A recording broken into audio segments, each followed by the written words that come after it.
简单美味的传统糕点，让你吃出好气色。碗中倒入80克红糖，220克开水，将红糖搅拌融化，然后加入270克糯米粉，80克大米粉，搅拌均匀。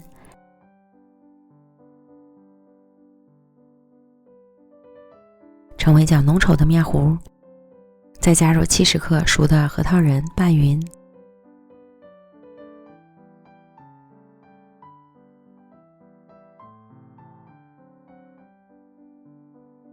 将拌好的面糊放到铺好油脂的容器里，按压平整。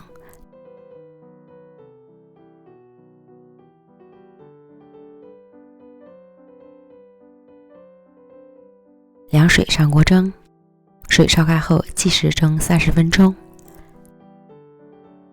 蒸熟后取出来放凉，最后切成小块，装盘开吃。